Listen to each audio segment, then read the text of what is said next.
PM Modi की अध्यक्षता में केंद्रीय कैबिनेट की बैठक में एक राष्ट्र एक चुनाव को मंजूरी दी गई है। इस फैसले के बाद इस विधेयक को शीतकालीन सत्र में सरकार सदन में पेश कर सकती है। इस फैसले के बाद विपक्ष ने सरकार के खिलाफ मोर्चा खोल दिया है।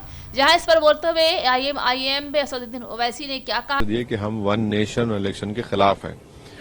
इसलिए खिलाफ हैं कि ये भारत के फेडरलिज्म के खिलाफ है, जो बेसिक स्ट्रक्चर का हिस्सा है। और स्टेट्स जो है ना, वो कोई पोटेंटेट्स नहीं है। एक स्टेट एक अलहदा बाज़ाब्ता इंडिपेंडेंट यूनिट है। और तीसरा ये है कि पैसे बचेंगे। क्या पैसे कैसे बचेंगे? पैसे तो अलॉट होते हैं हर इलेक्शन चुनाव के लिए।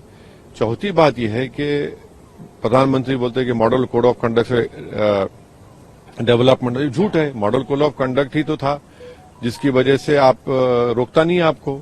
और अगर हर 6 महीने में चुनाव होगा तो जनता का फायदा होगा ना इसमें, कि सरकार उनको वोट हासिल करने के लिए अपनी पॉलिसीज को चेंज करेगी, पेट्रोल की कीमतों में कमी आएगी, नई स्कीम का अनाउंस करेगी।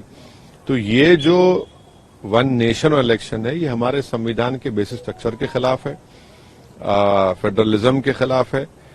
और इससे होगा क्या कि जितने रीजनल पार्टीज हैं कमजोर पड़ जाएंगे, क्योंकि लोकल विधानसभा के चुनाव में इशू अलग होगा, पार्लियामेंट के चुनाव में इलेक्शन मुद्दा अलग होगा, फिर लोकल बॉडीज में अलग होगा।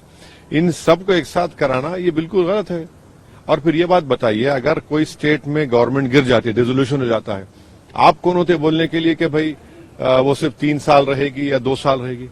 कोई भी सरकार 3-2 साल में काम कर पाएगी?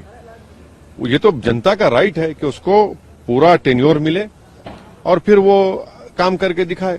तो ये हर एतबार से ये गलत फैसला है। ये सिर्फ और सिर्फ नेशनल पार्टी बीजेपी चाहती है कि कभी लोकल इश्यूज ना बने और एक बहाना बना रही है, पैसे बच जाएंगे, इकोनॉमी का फायदा होगा। ऐसा कुछ नहीं है। सिर्फ और सिर्फ ये रीजनल पार्टीज को और अपने अथॉरिटेरियन रूल को जारी रखने के लिए ये फैसला लिया गया।